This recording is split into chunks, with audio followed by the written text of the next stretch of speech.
A janitor, Madeline Shaw repeated, letting the word hang in the air between them like a bad smell. She picked up her wine glass, her manicured nails tapping against the crystal. I see.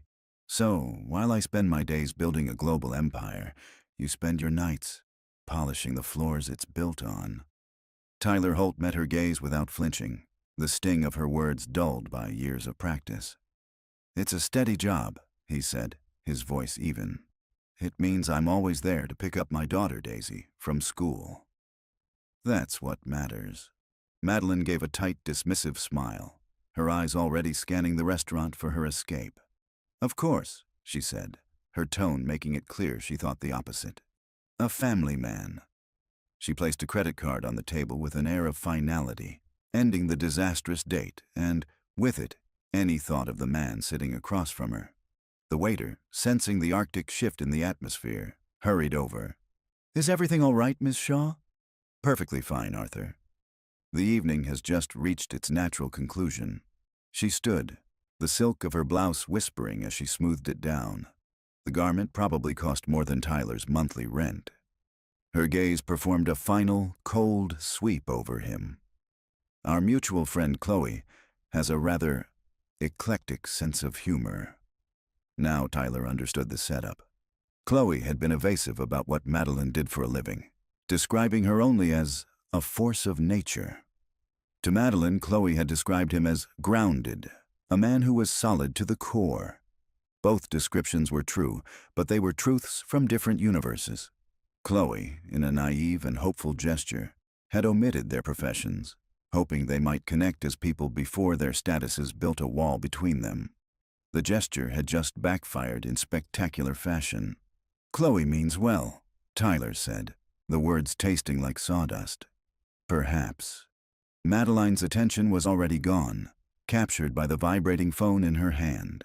A string of notifications lit up the screen, pulling her back into a world of market fluctuations and hostile takeovers.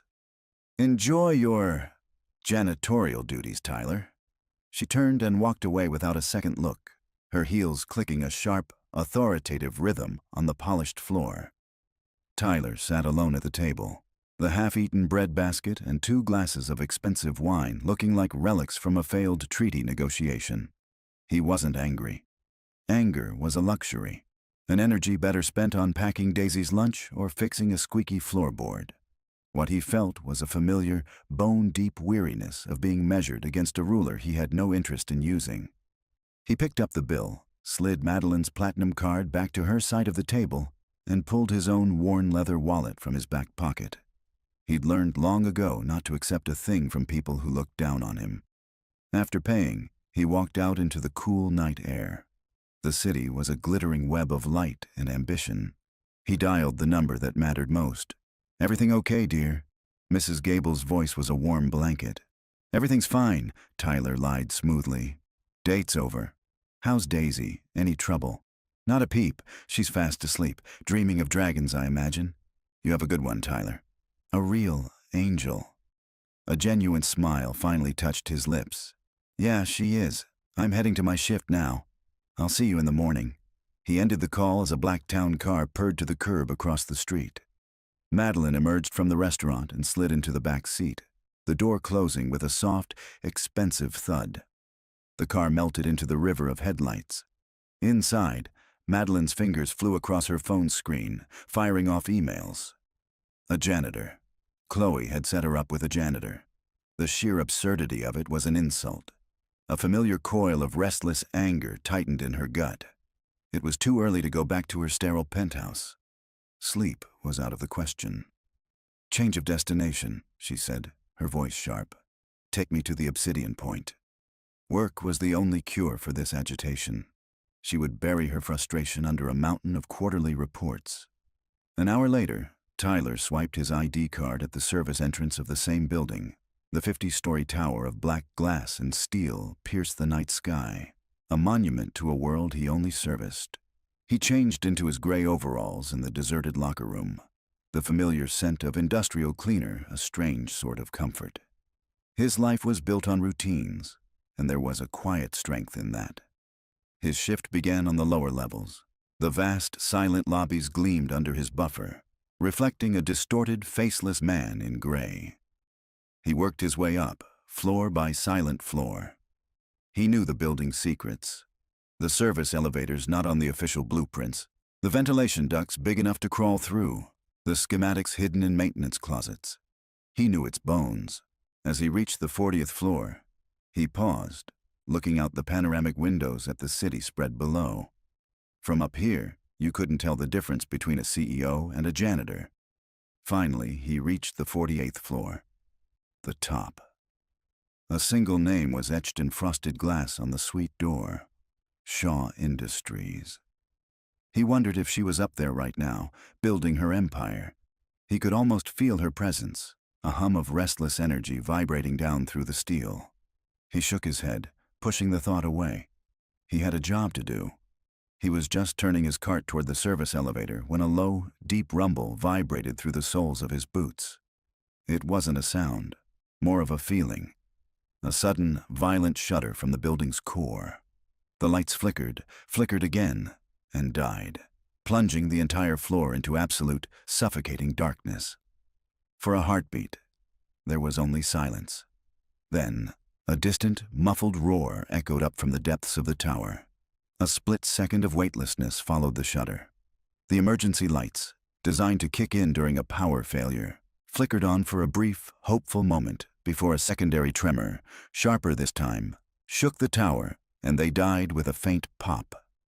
Absolute darkness returned, accompanied by the high-pitched, insistent shriek of a fire alarm. The sound was thin and metallic, a stark contrast to the deep, guttural groan of the building settling around him. Tyler's training slammed into place, overriding any flicker of panic. He dropped to one knee, making himself a smaller target, though he didn't know from what. His senses, long dormant, snapped to high alert. Assess, orient, act. The roar had come from below, deep below, not a gas leak on an upper floor. This was structural. The air, already stale with recycled oxygen, now carried a new scent. Acrid smoke, the sharp tang of burnt wiring, and something else, something chemical, like bitter almonds. He pressed his hand flat against the floor.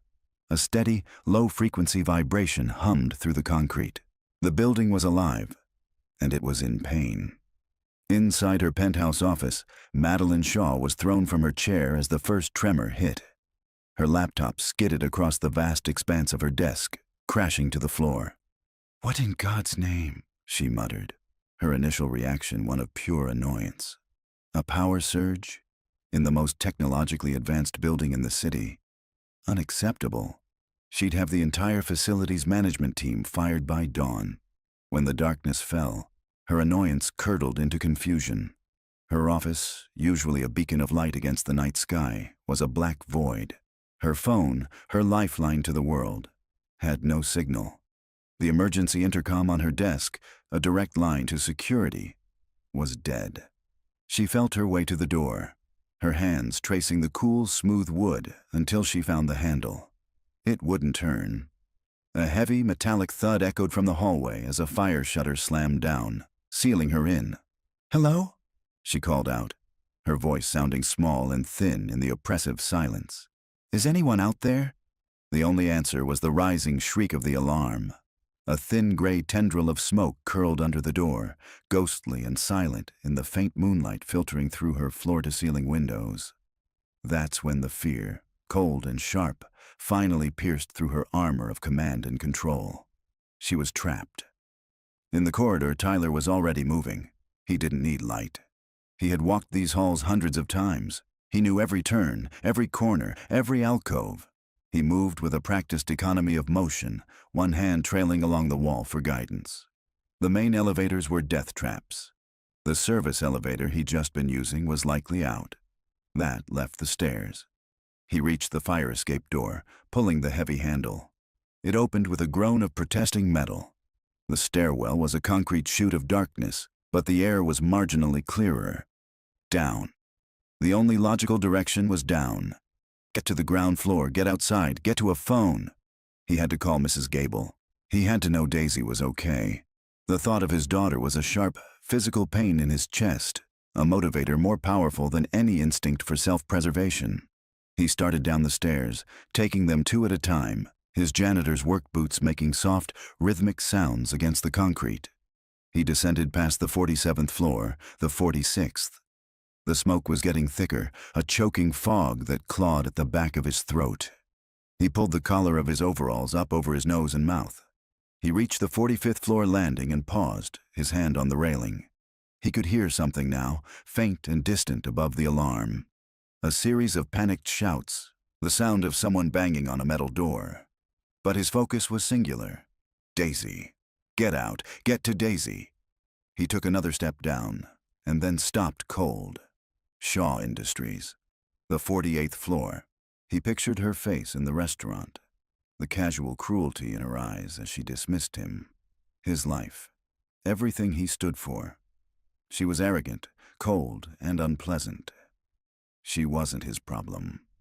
His problem was an 8-year-old girl sleeping soundly in a warm bed, trusting her father to come home.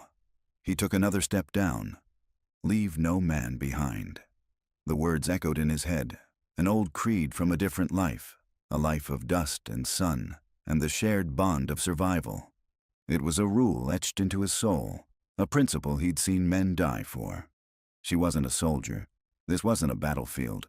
But she was a person, a life, and she was trapped above him, in the heart of the danger. He stood there in the dark, torn between two duties that were ripping him in half. The father against the soldier. Love against principle. Every fiber of his being screamed at him to go down, to run toward his daughter. Leaving Madeline Shaw to her fate would be easy. It would be logical. It might even feel like a small, bitter form of justice. But it wouldn't be right. He knew, with a certainty that settled deep in his bones, that if he walked out of this building leaving her behind, he wouldn't be the man Daisy deserved as a father. He wouldn't be the man he had forced himself to become. Damn it, he whispered into the smoky darkness. He turned around. The metallic taste of fear and resignation filled his mouth. He began to climb, forcing his legs to move against every instinct, one step at a time, back up into the smoke, back up toward the fire. Back up to the 48th floor. The climb back up was a journey through hell. Each floor he passed was a milestone in his betrayal of a father's first duty. With every step, the air grew hotter, thicker, and more poisonous. The alarm shriek was now punctuated by the groaning of stressed metal and the distant, terrifying sound of shattering glass. The building was tearing itself apart. He reached the 48th floor landing, his lungs burning, his eyes streaming. The smoke here was a solid, roiling thing, an oily black fog that clung to every surface. The main corridor was impassable, a tunnel of blackness where heat shimmered in the air. The fire shutter for the main entrance to Shaw Industries was down, a solid sheet of steel glowing with a faint, ominous heat from the other side. There was no getting through there. But Tyler knew another way. He felt his way along the wall, past the sealed door, counting his steps. 20 paces down, there was a small, almost invisible seam in the wallpaper, a maintenance panel. Behind it was a narrow crawl space that ran parallel to the main corridor, connecting the service closets and ventilation systems. It was designed for running new cables, not for human passage. But he'd been inside it once to fix a faulty sensor. It was tight, but it would go. He pulled a multi-tool from a pouch on his belt, a janitor's best friend, and pried at the edge of the panel. The metal groaned in protest. He put his shoulder into it, muscles straining, until it popped open with a loud crack. Cool, slightly less smoky air washed over his face. He ducked inside, pulling the panel shut behind him, and was plunged back into total darkness. Inside Madeline's office, the heat was becoming unbearable. The smoke was so thick she was on her hands and knees, coughing, her throat raw. She had tried to break one of the massive triple-paned windows with a bronze statue of a bull, an award for a ruthless takeover, but the glass had only starred, refusing to shatter. The city lights mocked her from beyond the impassable barrier. Her $100 million view had become the wall of her tomb. Panic was a wild animal clawing at her insides. All her life, every problem had been solvable with money, power, or intimidation. Now, those tools were useless. She was just a woman in a sealed, superheating box, slowly running out of air. A loud metallic scraping sound echoed from the far wall, near the private kitchenette. She froze, her breath catching in her throat. Was the building collapsing? "Madeline!" a voice called out, muffled but clear. "Madeline Shaw, can you hear me?" She stared into the darkness, her mind reeling. It couldn't be. The voice was familiar. "Who's there?" she choked out, her voice raspy. A section of the wall near the floor, disguised as a ventilation grate, was being pushed outward. A dark shape began to emerge. A man covered in soot, wearing gray overalls. It was him, the janitor. "Tyler?" she whispered, the name tasting like ash and disbelief. "What are you doing here?" "Getting you out," he said, his voice calm and authoritative, completely at odds with the chaos around them. He crawled the rest of the way into the room, the multi-tool still in his hand. "We have to move, now! The fire is spreading from the elevator shafts. This whole floor could flash over any minute." Her mind struggled to process the impossibility of it. He should have been one of the first ones out. He should have been running for his life. Instead, he had climbed back up. For her. Why? "How did you get in?" "Service crawl space. Now come on. I need you to follow my instructions exactly. No questions. Can you do that?" He was already moving toward her, his silhouette steady and sure in the gloom. The sheer audacity of it. The janitor giving her, Madeline Shaw, orders, was so jarring that it momentarily cut through her panic. "You expect me to crawl through a vent?" "I expect you to live," he countered, his voice hard. "The choice is yours. You can stay here and die in your corner office, or you can follow me and maybe see the sunrise. The fire doesn't care who you are." He crouched beside her, and for the first time, she could see his eyes in the faint moonlight. They were clear, focused, and held no trace of fear, only resolve. That resolve was more compelling than any argument. It was the only solid thing in a world that was falling apart. She gave a single, jerky nod. "Good. Take off your shoes," he commanded. "My shoes? They're Manolos. They cost—" "They'll get you killed," he cut her off sharply. "You need to be able to move, and move quietly. Ditch them." She hesitated for a second, then kicked off the designer heels. The act felt like a surrender. "Stay low," he ordered. "The cleaner air is near the floor. We're going back through the crawl space to the stairwell on the north side of the building. It should be clearer. I'm going first. Stay right behind me. Do not stop, no matter what you hear. Got it?" She nodded again, her throat too tight to speak. He led her to the opening. The crawl space was a claustrophobic tunnel of wires and pipes. It was dark, dirty, and terrifying. It was also their only way out. He slipped inside, then turned and reached a hand back for her. She stared at his calloused, grease-stained hand, the same hand she had refused to shake just a few hours ago. Now it was a lifeline. Swallowing her pride, her fear, and the bile rising in her throat, she took it. His grip was strong and sure, pulling her from the suffocating heat of her office into the suffocating darkness of the crawl space. They moved in silence, the only sounds their own ragged breaths and the ominous groans of the building. Tyler led the way, his movements confident and certain. After what felt like an eternity, he stopped at another grate. "Stairwell C," he whispered, "should be here." He pushed the grate open. A wave of cooler, fresher air washed over them. They scrambled out onto the landing of another stairwell. It was still dark, but the smoke was noticeably thinner. "Okay," Tyler said, taking a deep breath. 48 floors to go." He took a step down, then froze. A low, grinding crack echoed from below, a sound of catastrophic failure. The concrete beneath their feet trembled violently. Before he could shout a warning, the entire flight of stairs below them tore away from the wall and plunged into the abyss with a deafening roar, leaving nothing but a gaping, smoky chasm. For a long moment, neither of them moved. They stood frozen on the precipice of nothing, the abyss below them breathing hot, smoky air. The roar of the collapse faded, replaced by the crackle of distant fire and the horrified, strangled sound that escaped Madeline's throat. Her mind, so used to calculating odds and outcomes, finally found a scenario it couldn't process.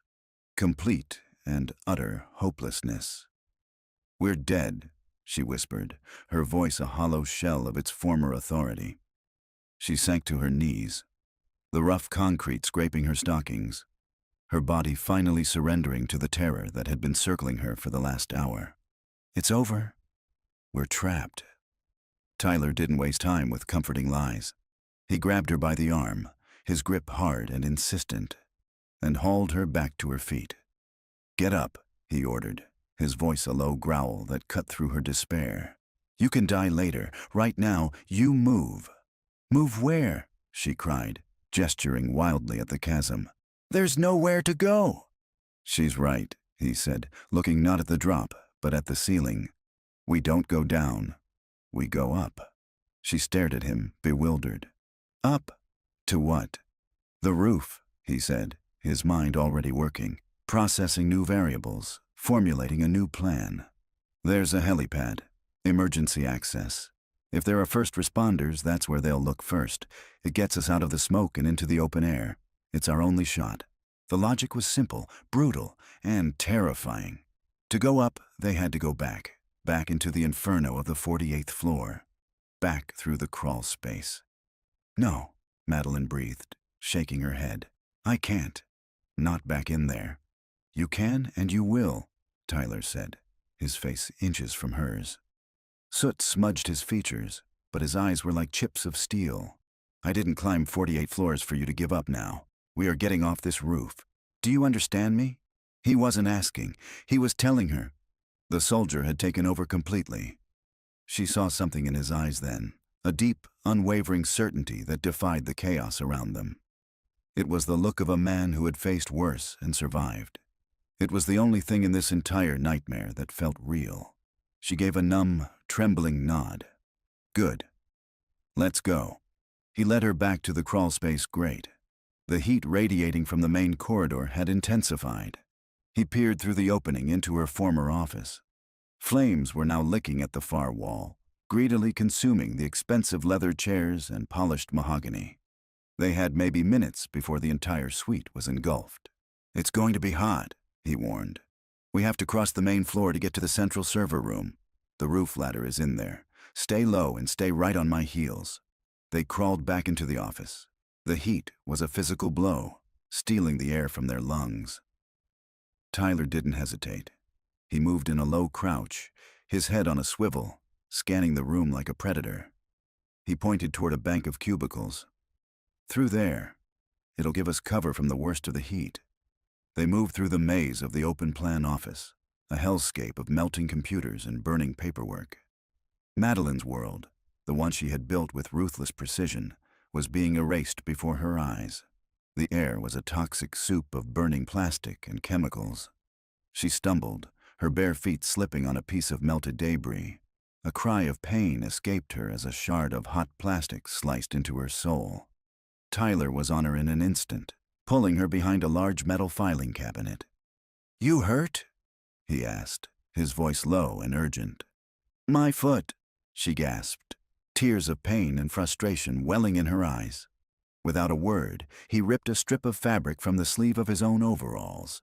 He knelt, gently took her foot in his hand, and quickly, efficiently, wrapped the wound. The gesture was so unexpectedly tender, so practical in the face of Armageddon, that it stunned her into silence.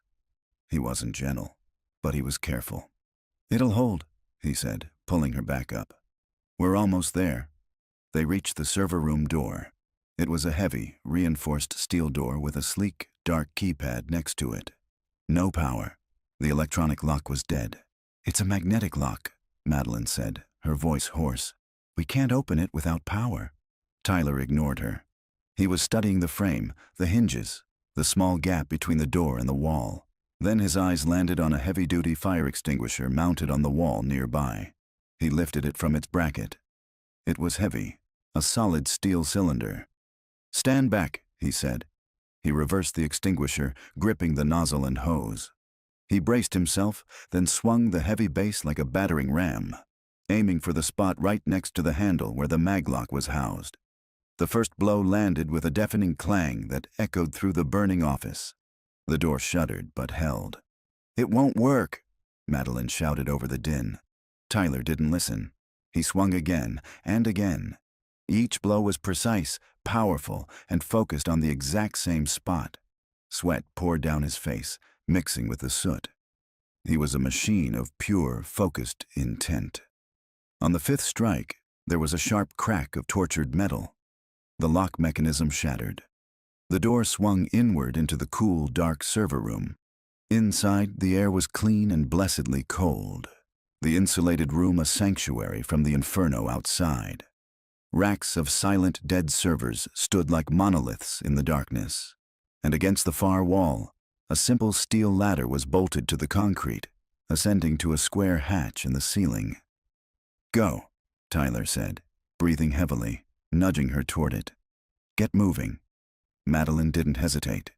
She scrambled up the ladder, her wounded foot throbbing with every step. Tyler was right behind her, his presence a solid, reassuring weight below. She reached the top and pushed against the hatch. It was heavy, but it moved. She pushed it open and clambered out, followed a second later by Tyler. The shock of the cold night air was dizzying. It was real, fresh, and beautiful. She took a deep, ragged breath, then another, coughing as her lungs expelled the smoke. For one glorious, fleeting second, she felt a wave of pure, unadulterated relief. They had made it. They were out. Then she stood up and looked around. The relief shattered into a million pieces. The helipad on the far side of the roof was a wreck. Its surface buckled and twisted from the force of the explosion. Worse, the fire wasn't just below them anymore. It had found a way out. From a massive ventilation shaft near the center of the roof, a thick black pillar of smoke poured into the sky, shot through with angry orange flames. The roof wasn't a refuge. It was the top of a lit torch. The wind whipped across the rooftop, cold and sharp, a stark contrast to the waves of heat rolling off the burning vent. It tore at their clothes and carried the stench of chemical smoke, a smell that scraped the back of the throat. Madeline stared at the pillar of fire, her mind finally, truly breaking. The last vestige of hope, so briefly kindled, was extinguished. "No," she said, the word barely a whisper against the wind. "No, no, no!" She backed away from the edge, her eyes wide with a terror that went beyond the immediate threat. It was the terror of absolute finality. This is it. This is a 50-story coffin. Tyler grabbed her arm before she could retreat into a state of catatonic shock. "Hey, look at me." He forced her to meet his gaze. "I didn't drag you up here to give a eulogy. We're not done." "Done?" she shrieked, her voice cracking with hysteria. "Look around, Tyler. The helipad is a wreck and the roof is on fire. We have nowhere to go. We are going to burn to death up here." "Then we find another way off," he said, his voice a blade of pure certainty that cut through her panic. He released her and his gaze swept across the rooftop, not as a victim seeing a trap, but as a soldier surveying a battlefield. He cataloged every detail: the air conditioning units, the communication arrays, the raised skylights, the maze of pipes and conduits. And then he saw it. Tucked away near the western edge of the roof, a low, solid, concrete structure. A maintenance shed. "There," he said, pointing. "The BMU." Madeline followed his finger, her expression blank. "The what?" "Building maintenance unit," he clarified, already moving toward it. "The window washing rig." The cradle. A flicker of understanding, and then immediate dismissal, crossed her face. "That's insane. There's no power. It won't work. It'll have a manual override." He shot back over his shoulder, not breaking stride. "It's a safety requirement. A way to get it back to the roof if it loses power mid-operation." "But we don't want to get it back to the roof," she argued, stumbling after him. "We want to get it off." "If there's a manual crank to bring it up, we can reverse it to take it down," he said.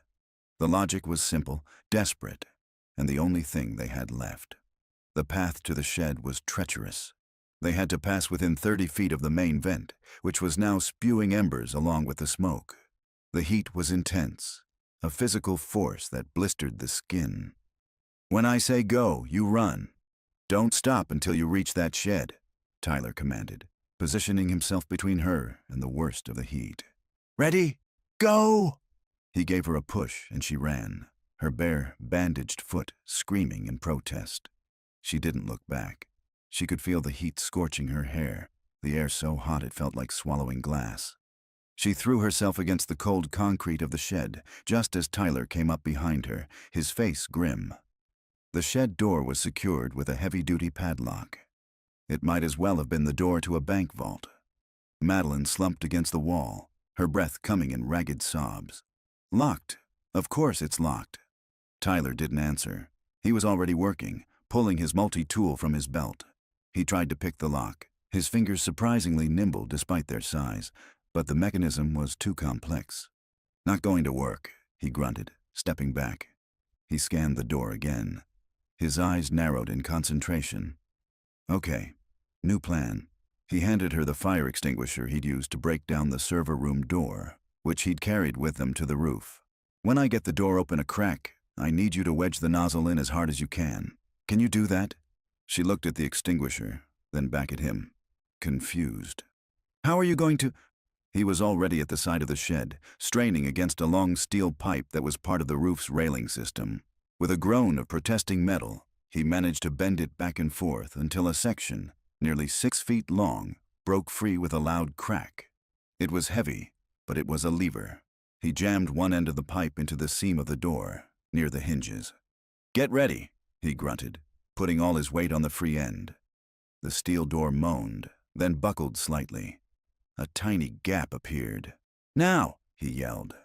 Madeline scrambled forward and shoved the extinguisher nozzle into the gap. Good! Hold it there! Tyler repositioned the pipe and levered it again, using the nozzle as a fulcrum. The gap widened with a screech of tortured metal. He did it again, and again. On the 4th try, the lock housing shattered and the door burst open. The inside of the shed was pitch black and smelled of grease and hydraulic fluid. Tyler found a set of emergency torches on a wall bracket and clicked one on. The beam cut through the darkness, revealing the complex machinery of the window washing rig's housing. A massive steel arm was folded back, with a small 2-person cradle suspended from it by thick steel cables. Okay, Tyler breathed, shining the light on the control panel. It was, as expected, completely dead. Now we find the release. He began searching the machinery, his hands running over gears and levers, his expression one of intense concentration. Madeline watched him, a strange feeling blooming in her chest, pushing past the fear. It was awe. He moved with such purpose, such competence. He was a man in his element, not because he was a CIO or a titan of industry, but because he understood how things worked.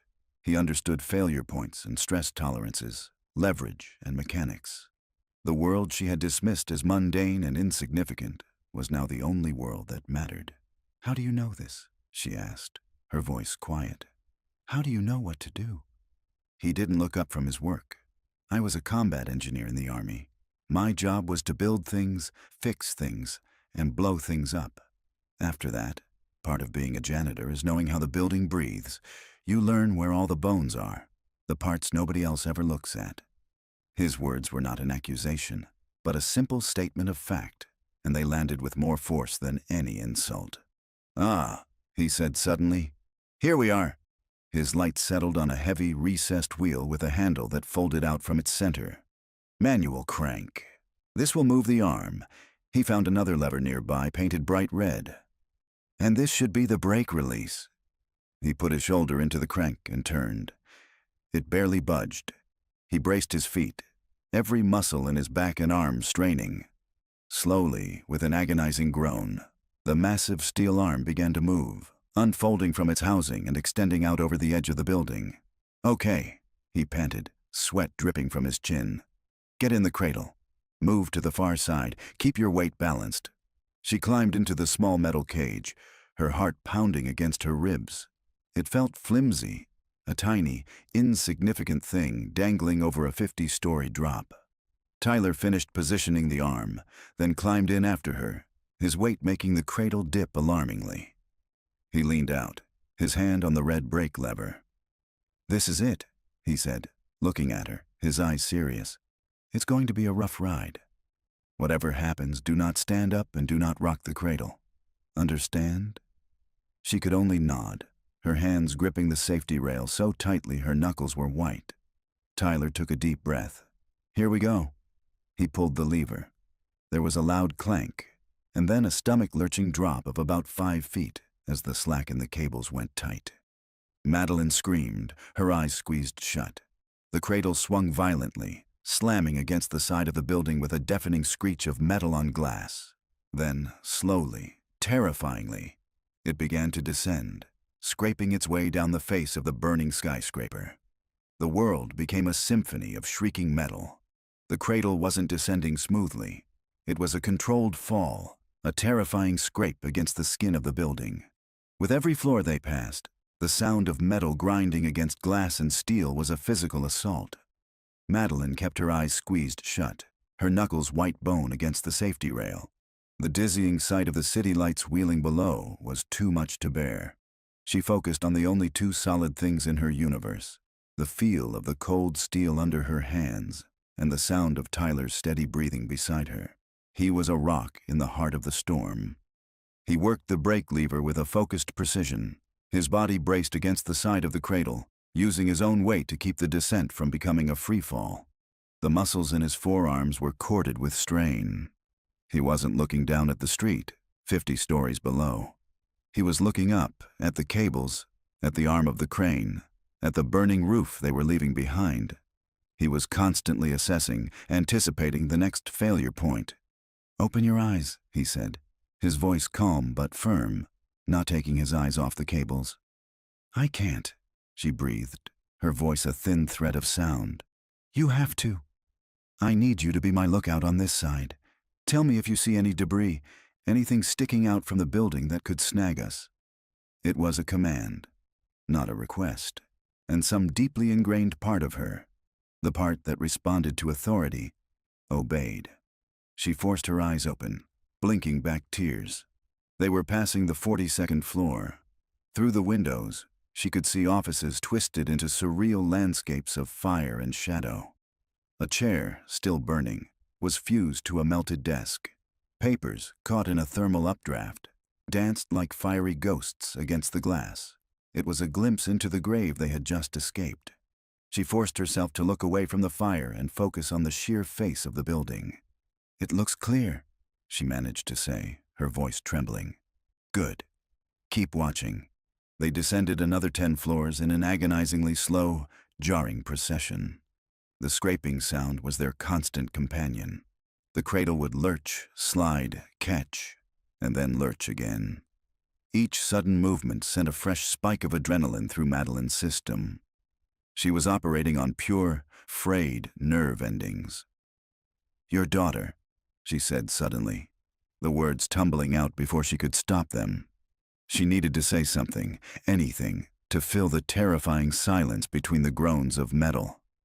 "Daisy, how old is she?" Tyler didn't answer for a moment, his focus absolute as he navigated them past a shattered window on the 30th floor. When the cradle was clear, he finally spoke, his voice low. 8. She's waiting for me to read her a story in the morning."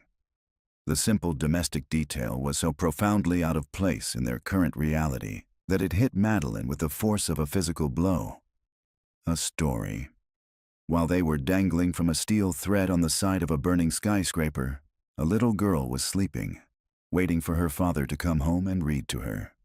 The stakes of their survival, which for Madeline had been a selfish, primal instinct, suddenly expanded. It wasn't just her life on the line. It was his. And it was Daisy's chance to see her father again. "We're going to make it," she said, surprising herself with the conviction in her own voice. "You're going to read her that story." A grim smile touched Tyler's lips, visible for a second in the fire's flickering light. "That's the plan." They were just passing the 25th floor when it happened. A sudden, violent jolt, far more severe than the others, threw them against the side of the cradle. The descent stopped. The scraping sound was replaced by an ominous, high-pitched creak as the cables strained under a dead weight. "What was that?" Madeline gasped, her heart leaping into her throat. "We're snagged," Tyler said, his voice tight. He worked the brake lever, pushing and pulling. But the cradle didn't move. It was held fast, suspended halfway down the building. He leaned out as far as he dared, trying to see what was holding them. "I can't see it. Something below us, a piece of the facade, maybe." They were stuck. The realization was a cold wave of dread. Below them, the street was still a terrifying distance away. Above them, the fire was growing, a hungry beast eating its way down the building's spine. They were a sitting target. "Okay," Tyler said, pulling himself back in. His calm demeanor was finally starting to fray at the edges. A muscle jumped in his jaw. "Okay, we have to shift the weight. Try to rock it free." "Rocket?" Madeline stared at him. "Are you crazy?" "We'll fall. We'll fall if we stay here and the cables melt," he countered, his logic unassailable. "I need you to move to my side. On 3, slowly, no sudden movements." She looked at him, then at the empty space on his side of the cradle, then down at the streetlights. So far away they looked like fallen stars. Her body refused to move. "Madeline," he said, his voice softer now, but more intense. "I need you to trust me. I'm not going to let you fall." She met his eyes, and in their depths, she saw not just determination, but a profound sense of responsibility. He wasn't just trying to save himself, he was trying to save her. The janitor she had mocked was putting his life on the line for her, and he was asking for her trust. She took a deep, shuddering breath and nodded. "Okay, on 3. 1, 2, 3. She moved, a slow, deliberate shuffle, her hands never leaving the rail. The cradle groaned in protest, tilting at a horrifying angle. She reached his side, pressing herself against him, her body trembling uncontrollably. "Now," he grunted, "we lean." Together, they pushed their weight against the side of the cradle. It swung out, away from the building, then back in, hitting the glass with a jarring thud. "Nothing." "Again," he commanded. They leaned again, harder this time. The cradle swung out, a pendulum over the abyss, and slammed back against the building. A loud crack echoed around them, followed by a metallic screech. The cradle dropped. It wasn't a slide this time. It was a fall. A sickening, weightless plunge of 10, maybe 15 feet. Madeline screamed, a raw, primal sound of pure terror. Tyler threw his body against the brake lever with a desperate roar. For one horrifying second, it didn't catch. Then, with a sound like a gunshot, the brake engaged. The cradle jerked to a halt so violent it nearly threw them both out. Their descent arrested once more, leaving them swinging in the smoky wind, 20 stories above the ground. For a long, breathless moment, they just swung, suspended in the night. The violent halt had sent a shockwave through the metal frame of the cradle, and it continued to tremble, a living thing terrified of its own predicament. Below them, the world was a dizzying swirl of flashing lights. Above, the fire raged, a malevolent orange eye staring down at them.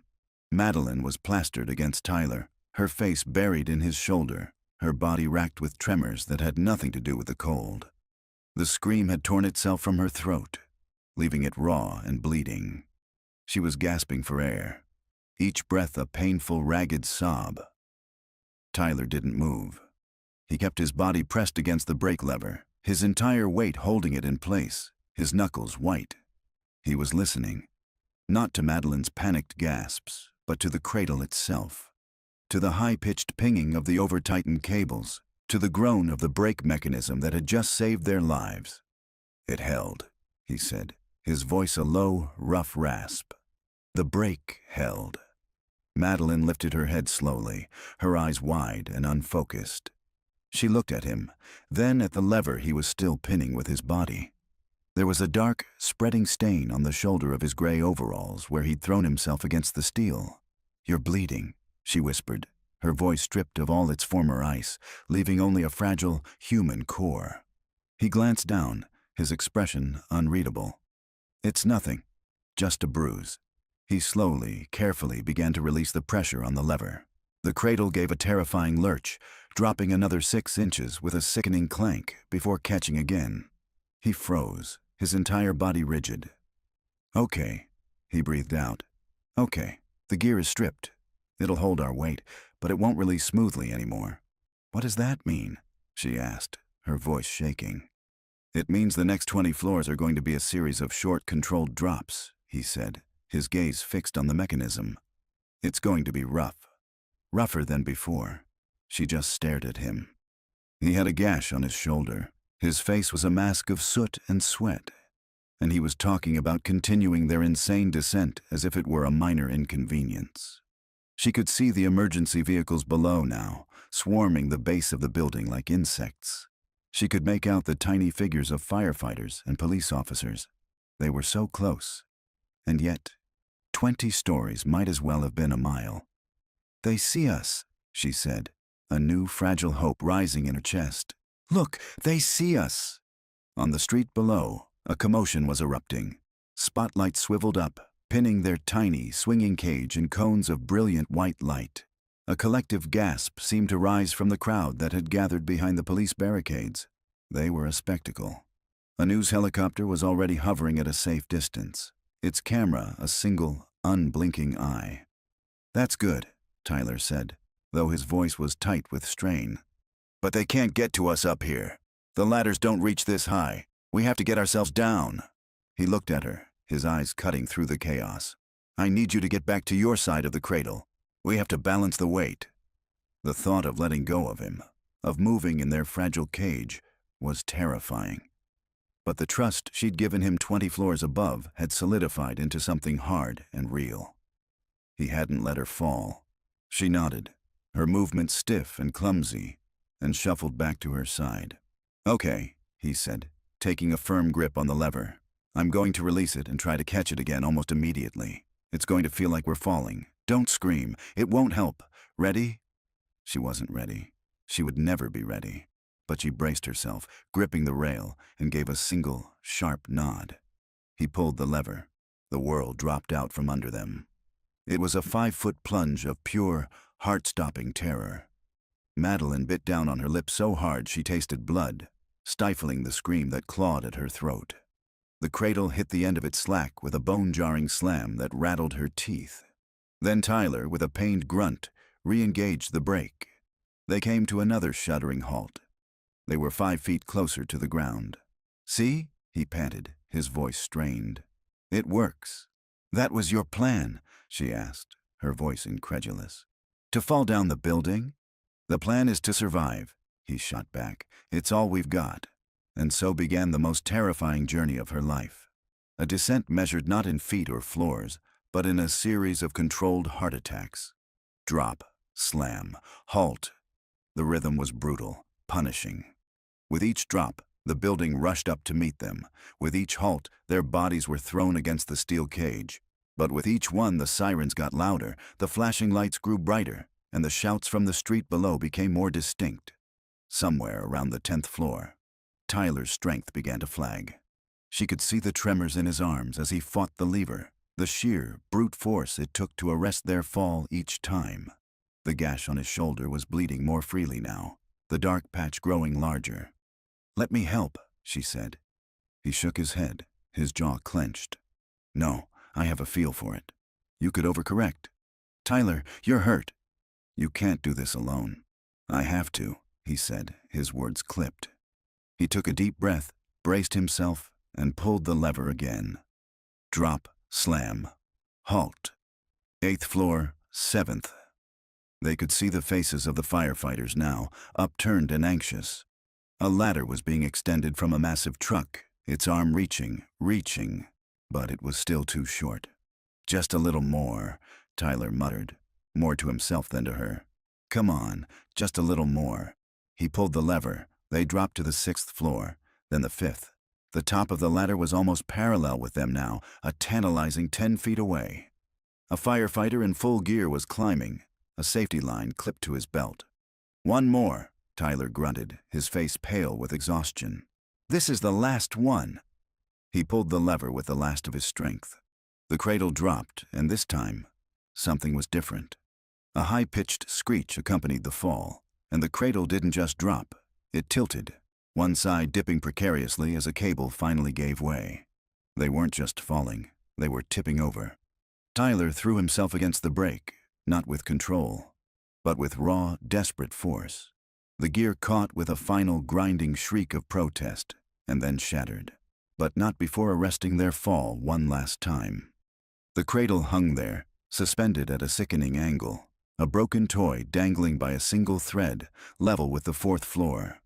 And just 5 feet away, a firefighter on the end of the ladder reached out his hand. "I've got you!" he yelled, his voice muffled by his mask. "Give me your hand!" The firefighter's voice was a lifeline thrown across a chasm of chaos. "Give me your hand." The cradle, hanging at a nauseating angle, gave another metallic groan. The last remaining cable, stretched taut and gleaming in the spotlights, was singing a high, thin song of imminent failure. "You first," Tyler said, his voice a low command directed at Madeline. His body was wedged into the low corner of the tilted cage, acting as a human counterweight. She stared at him, then at the firefighter's outstretched glove, then back at Tyler. "No, you're hurt. You go." The words were out of her mouth before she could think, a reflexive, protective instinct she didn't know she possessed. Leaving him behind felt like a physical impossibility, a violation of the unspoken pact they had forged in fire and fear. "That's an order, Shaw," Tyler grunted, the name a strange echo of their disastrous date. "I'm heavier. If I move first, the balance will shift and send you swinging out of reach. You have to go now." "He's right, ma'am," the firefighter yelled, his voice urgent. "That thing's not going to hold." "We need to move." As if to punctuate his words, a strand of the steel cable snapped with a sound like a rifle shot. The cradle dropped another foot, swinging wildly. Madeline screamed, her grip on the rail the only thing keeping her from being thrown out. That was it. The debate was over. Fear, sharp and absolute, made the decision for her. "Go!" Tyler roared. She didn't think. She scrambled over the tilted edge of the cradle, reaching across the terrifying gap. The firefighter grabbed her wrist, his grip like a vice. For a heart-stopping second, she was suspended between the broken cradle and the ladder, her feet dangling over the street below. He hauled her across, pulling her into the relative safety of the ladder's rungs. She collapsed against him, her body a dead weight, her legs refusing to hold her. "Gotcha," the firefighter said, his arm a solid bar around her waist. "You're safe now. Just hold on." But she wasn't looking at him. Her eyes were fixed on Tyler. He was still in the cradle, alone, preparing to move. He looked impossibly small and vulnerable against the backdrop of the burning building. He met her gaze.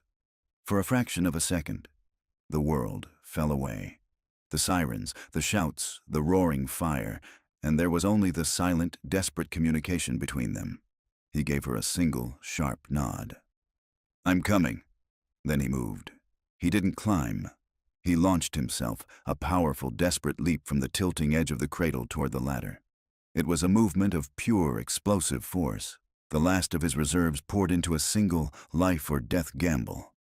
He was in midair when the final cable snapped. It parted with a deafening final crack. The cradle, free of its last restraint, plunged toward the earth. It fell in eerie silence for a moment, before crashing onto the street below with a cataclysmic, bone-shattering impact of twisting metal and shattering safety glass that echoed through the canyon of buildings. Madeline screamed his name, a raw, ragged sound of loss, but his fingers had found the ladder. He was clinging to a rung, his body swinging violently. The firefighter, reacting with lightning speed, grabbed the back of his overalls, pulling him securely onto the ladder just as his grip began to fail. "I've got him!" the firefighter yelled down. "He's okay." They're both okay. A roar went up from the street below, a wave of collective, vicarious relief from the hundreds of people watching the real-life drama unfold. Tyler sagged against the ladder, his head hung low, his body finally surrendering to the crushing weight of exhaustion. He had made it. They both had. The descent down the ladder was a blur. The closer they got to the ground, the more the reality of their situation crashed in on them. The air was thick with smoke and the shouts of emergency personnel. The heat from the building was a blast furnace, even from 100 feet away. When their feet finally touched solid ground, it felt unsteady, alien. A team of paramedics immediately swarmed them, separating them, their voices a barrage of professional, urgent questions. Someone wrapped a thick wool blanket around Madeline's shoulders. Another paramedic was shining a light into Tyler's eyes. They were in the heart of a controlled whirlwind. Police officers were pushing back reporters, firefighters were shouting orders, and the noise was a physical thing, pressing in from all sides. Amid the chaos, Madeline's eyes found his.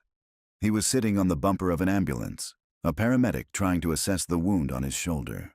He looked exhausted, broken, and more heroic than any man she had ever met. He looked up, and for a moment, their gazes locked across the chaos. In that look, 1,000 things were said without a single word. Gratitude, disbelief, a shared trauma that had irrevocably bonded them. She saw the quiet janitor, the brave soldier, the man who had climbed back into hell for a woman who had shown him nothing but contempt. And he saw not the ruthless CEO, but the terrified woman he had pulled from the fire, the person whose life he had inexplicably, irrevocably tied to his own. She took a step toward him, 100 questions on her lips. "Tyler, But a paramedic gently but firmly guided her toward a different ambulance. "Ma'am, we need to get you to the hospital." "You're in shock, and that foot needs to be looked at." Another paramedic was tending to Tyler. "Sir, we need your name for our records." "Tyler Holt," he said, his voice hoarse. "Any family we should contact?" the medic asked, wrapping a pressure bandage around his shoulder. The question seemed to bring Tyler back to himself. His eyes, which had been dazed, suddenly sharpened. His entire posture changed. The soldier and the survivor vanished, replaced by something far more powerful. The father. "My daughter," he said, his voice thick with a new urgency. "Daisy. I need to call her sitter. I have to let them know I'm okay." He fumbled for his wallet, his hands shaking. "I have to get to my daughter." Madeline heard him. And in that moment, she finally understood. His courage wasn't for her. It wasn't about some abstract code of honor. It was all for that little girl. Everything he did, from working a job he hated to climbing a burning building, was for Daisy. His quiet life, the one she had mocked as unfulfilling, was in fact the most fulfilled life she had ever encountered. It was a life built on a foundation of pure, unconditional love. And the realization hit her with the force of a physical blow, leaving her breathless.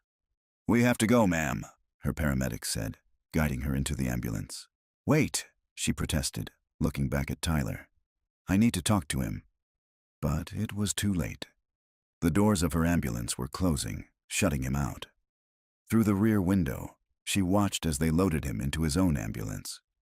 Her last image was of him, sitting on the gurney, his head in his hands, not from pain or exhaustion, but from the overwhelming, desperate need to get back to his child. The ambulance pulled away, its siren joining the cacophony of the city, and she was alone, speeding into the night. A profound, aching sense of unfinished business settling deep in her soul. The inside of the ambulance was a world away from the chaos on the street. It was clean, brightly lit, and smelled of antiseptic. A paramedic with kind, tired eyes was cleaning the gash on Madeline's foot. The pain was a dull, distant throb, overshadowed by the roaring in her ears and the tremor in her hands that she couldn't seem to stop. The wool blanket felt heavy, a pathetic shield against a cold that was radiating from the inside out. At the hospital, the motion was swift and impersonal. She was moved from the ambulance to a gurney, from the gurney to a brightly lit emergency bay. Nurses and doctors moved around her, their voices a calm, professional murmur. They asked questions she couldn't quite process. "Are you allergic to anything? Can you tell me your date of birth? Does this hurt?" She answered on autopilot, her mind a million miles away, replaying the last few hours in a dizzying, terrifying loop. The crawl space, the burning office, the fall, the final, desperate leap. Over and over she saw Tyler's face, calm in the face of chaos, resolute, determined. And then his face as he sat on the bumper of the ambulance, the heroics forgotten, his entire being consumed with a single thought: Daisy. A doctor was stitching her foot, his movements neat and precise. "You were very lucky," he said, his eyes focused on his work. "A few more minutes up there. Well, you're a very lucky woman, Miss Shaw. Lucky." The word felt wrong. Luck had nothing to do with it. She was alive because of a man she had deemed worthless. A man whose name she had barely bothered to remember until he was the only thing between her and death. A hot flush of shame, so intense it was almost nauseating, crept up her neck. Her own words from the restaurant echoed in her head, sharp and cruel. "How fulfilling. Enjoy your janitorial duties." "I need my phone," she said suddenly, her voice raspy. A nurse looked up from an IV bag. "We can try to locate your personal items, ma'am, but right now you need to rest." "I don't need to rest," Madeline insisted, pushing herself up on her elbows. The movement sent a wave of dizziness through her. "I need my phone. And I need to know what hospital they took the other man to. The man who was with me." "Tyler Holt." The nurse gave her a placating smile. "We'll make some calls. Just try to relax." Meanwhile, in a different bay, in the same sprawling emergency room, Tyler was refusing treatment. "It's just a deep bruise and a laceration, Mr. Holt," the doctor said patiently. "But it needs to be properly cleaned and dressed, and I want to get you a tetanus shot." "Just patch it up so I can go," Tyler said, his voice raw with exhaustion and anxiety. "I need to get home." He'd already borrowed a nurse's phone to make the most important call of his life. The sound of Mrs. Gable's voice, calm and steady, had been the first solid thing he'd felt since the explosion. Daisy was still asleep, blissfully unaware. He'd told the sitter there had been a minor incident at work, that he was fine but would be home later than usual. The lie had tasted like ash in his mouth. Finally, after what felt like an eternity, they released him. His gray overalls were gone, replaced by a set of standard-issue hospital scrubs.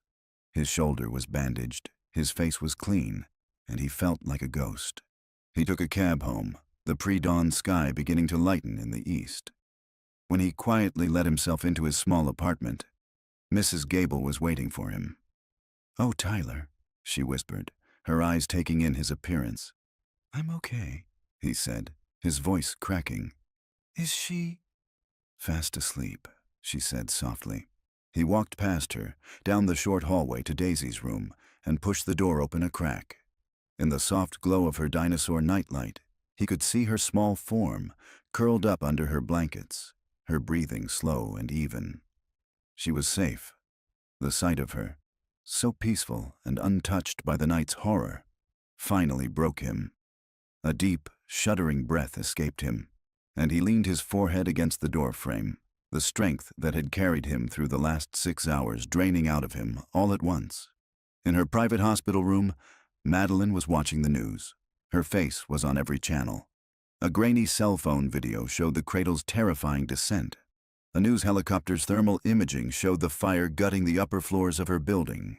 The chyron at the bottom of the screen read, "CEO trapped in blaze, rescued in daring escape." Then they showed his picture. It was a low-quality security camera still from the lobby, showing a man in a janitor's uniform. "The hero of the night," the news anchor was saying, "is being identified as Tyler Holt, a night shift janitor and former U.S. Army soldier." She watched, her heart a leaden weight in her chest, as they detailed his bravery. And all she could think about was the way she had looked at him in that restaurant, with nothing but pity and contempt. She had to see him. It was a need so sharp and urgent it eclipsed everything else. An apology wasn't enough. She didn't know what she wanted to say, but she knew she had to say it to his face. She called her assistant. "Find out where Tyler Holt lives," she said, her voice clear and firm, "and have a car ready for me in an hour. I'm checking myself out." An hour later, there was a soft knock on Tyler's door. He opened it a few inches, expecting reporters. It was Madeline. She stood in the dim hallway of his apartment building, looking as out of place as a diamond in a toolbox. She wore simple trousers and a soft sweater. Her hair was pulled back, her face pale, and one of her feet was in a bulky medical boot. She was holding a large, steaming cup of coffee.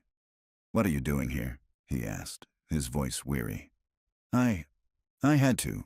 I brought you coffee. She held out the cup. He didn't take it. I don't drink coffee, he said, the words a faint echo of their date. Her face fell. Oh, right. I'm sorry. Can I come in, please? He stepped back, opening the door wider. She walked in, her eyes taking in his small, tidy apartment. I don't know what to say, she began, her voice trembling. Thank you it's not enough. You saved my life. Anyone would have done the same, he said. No, she insisted, her voice sharp with conviction. They wouldn't have. I was wrong about everything. I need you to know that I see you now. I see you. A small sound from the hallway made them both turn. Daisy stood there, rubbing the sleep from her eyes, her pink dinosaur pajamas rumpled. Daddy? She said, her voice small. Who's that? The tension in the room instantly vanished. Tyler knelt, opening his arms. Hey, sweet pea, come here. Daisy ran to him, burying her face in his good shoulder. He stood up, holding her. This is a friend, Daisy, Tyler said. Her name is Madeline. Hi, Daisy said shyly. Hi, Daisy, Madeline replied, her voice thick with emotion. She looked at the two of them. A perfect, unbreachable unit. She finally understood. He hadn't been saving her. He'd been fighting his way back to this. Are you the princess Daddy met? Daisy asked. Madeline's breath caught. She looked at Tyler. A faint flush crept up his neck. You have a castle? Daisy pressed on. Madeline managed a small, watery smile. I did, she said softly, but it burned down. The simple, honest answer seemed to satisfy the little girl. Madeline knew it was time to go. She was an intruder here. She placed the untouched coffee cup on a small table. I should go. I'm sorry again for everything. Her hand was on the doorknob when Tyler's voice stopped her. Madeline! She turned back. He was still holding Daisy, his face etched with exhaustion. You were right about one thing, he said. It is a fulfilling job. She looked at him, at the fierce, protective love he had for his daughter, and she finally, truly understood. Yes, she said, her voice cracking. It is. She opened the door and walked out, leaving him in the quiet sanctuary of his home, the first rays of morning sun finally reaching her face. The city was still there. Her empire, or what was left of it, was waiting. But for the first time in a very long time, she felt like she was walking toward something real. The next morning, Tyler woke up on the couch to the sound of Daisy's giggles. He opened his eyes, every muscle screaming in protest, to see her sitting on the floor, surrounded by a mountain of brightly colored building blocks. The news was on the television, the volume low, but the image was unmistakable. The Obsidian Point, a smoking wound in the city skyline. The movie is still on, Daddy, Daisy said cheerfully. Tyler reached for the remote and clicked the screen to black. He couldn't protect her from the knowledge of what happened forever, but he could for a little while longer. The peace was shattered by a knock on the door, louder and more insistent than Madeline's had been. He looked through the peephole and his blood ran cold. It was a reporter, a woman with a microphone, and a cameraman was setting up behind her. They had found him. His phone began to buzz incessantly. Old army buddies, former neighbors, even his ex-wife had seen his face on the news. He ignored them all. He was in survival mode again, but this time, the threat wasn't fire. It was fame. By noon, 2 more news vans had arrived. His quiet residential street had been turned into a media circus. He was a prisoner in his own home. The final straw came when his doorbell rang again. The reporter was holding out a checkbook. Mr. Holt? My name is Cynthia Davies from Channel 8. We'd love to offer you a significant sum for an exclusive interview. He backed away from the door, a helpless, suffocating anger rising in his chest. He had to get Daisy out of here. But where could they go?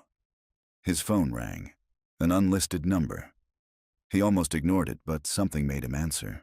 It's Madeline. I saw the news, she said, her voice tight with an anger that was clearly on his behalf. The reporters. I am so sorry, Tyler. This is my fault. It's not your fault, he said tiredly. It's what they do. No, it's my fault because my profile is what's attracting them to you, she countered. And I'm going to fix it. I've retained a team. They're the best. They can be there in an hour. They will make this go away.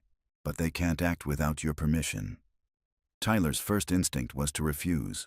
His pride, fierce and stubborn, rose in his throat. He didn't need her help. He didn't want her money. We don't need anything, he said, the words automatic. This isn't for you, she said, her voice softening but losing none of its intensity. This is for Daisy.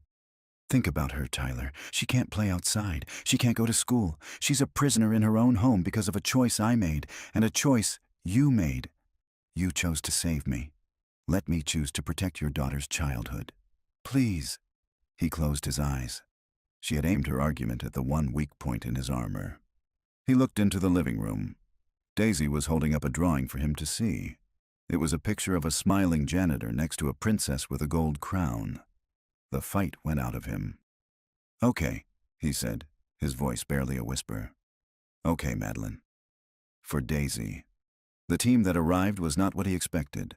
A calm, silver-haired man in a tweed jacket and a sharp-eyed woman in a pantsuit knocked quietly on his door. Within minutes of their arrival, they spoke in low, confidential tones to the reporters, handing each a thick, official-looking document. The news crews packed up and left without argument. The street fell silent. The siege was over. The silver-haired man, Quentin, knocked again. It's done, Mr. Holt. Ms. Shaw's instructions were very clear. Your peace and your daughter's security are the only priority. He handed Tyler a simple white card with a phone number on it, and then they were gone. Tyler closed the door, the silence of his apartment feeling profound. He had just witnessed a display of power more absolute than any weapon. He felt a complicated, unsettling mix of relief and resentment. Is the movie over, Daddy? Daisy asked. Tyler looked at her, and the resentment melted away, leaving only relief. He knelt and scooped her into his arms. Yep, movie's over, sweet pea. In her hotel suite, Madeline was fighting a different kind of battle. The preliminary report from the independent auditors had landed. The fire suppression systems had failed because the primary power controllers were cheap, foreign-made counterfeits. It wasn't an accident. It was a betrayal. It was an act of greed so profound it was indistinguishable from murder. The thought sent a chill down her spine. The shared trauma was no longer a random event. She felt an overwhelming urge to warn him. She found herself dialing his number without a conscious thought. It's Madeline, she said when he answered. The fire, it might not have been an accident. He listened as she explained. He felt no surprise, only a weary, sinking feeling of recognition.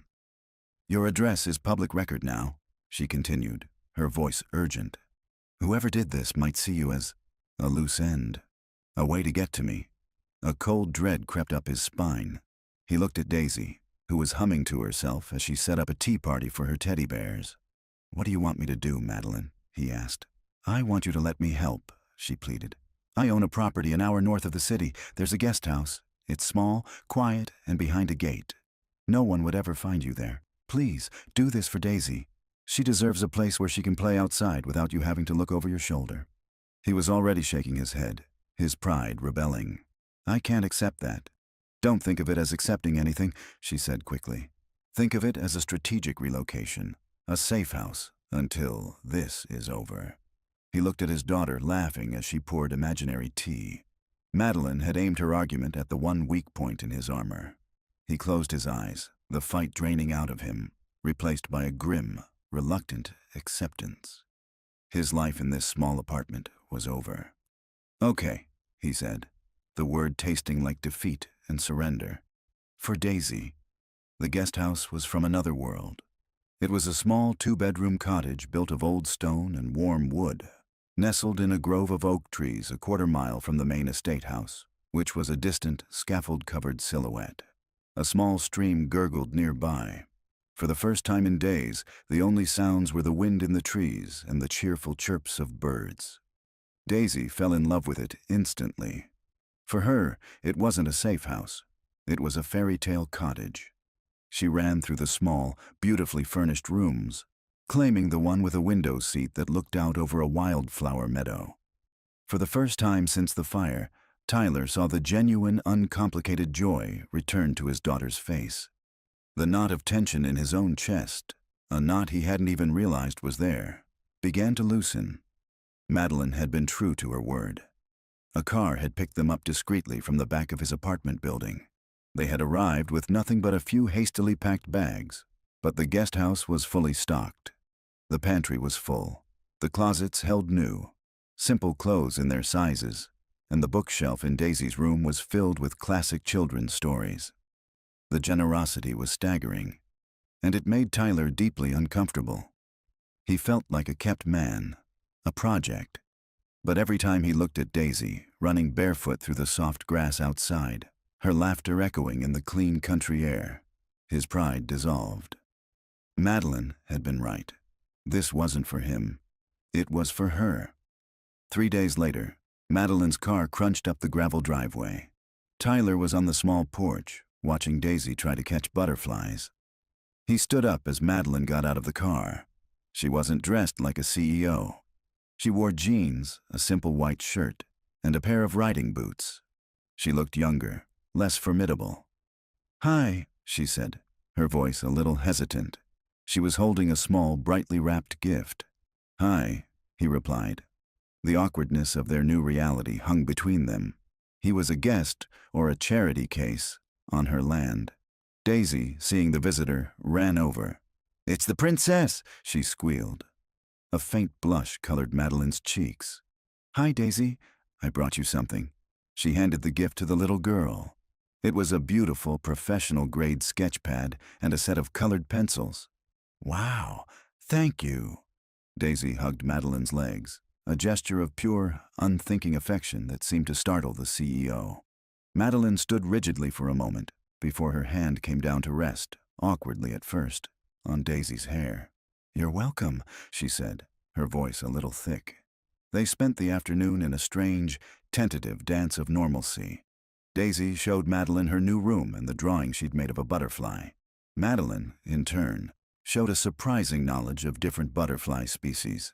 They walked down to the stream, and Tyler watched as Madeline Shaw, the corporate raider who brought titans of industry to their knees, knelt in the dirt to help his daughter build a small dam out of pebbles and twigs.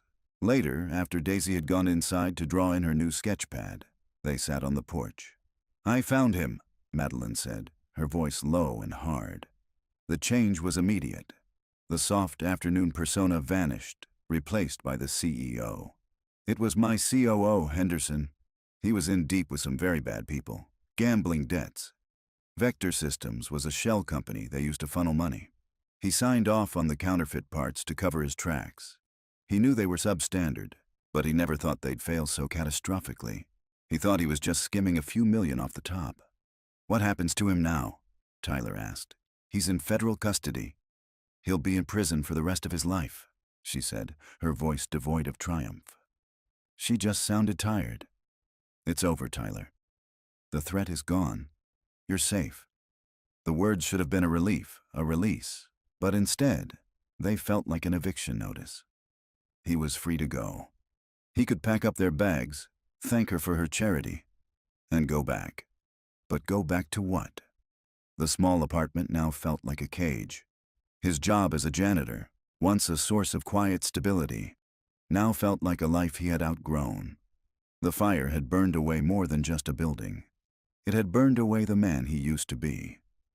"So, we'll be out of your hair in the morning," he said, the words tasting like gravel. Madeline turned to him, her expression unreadable. "Is that what you want?"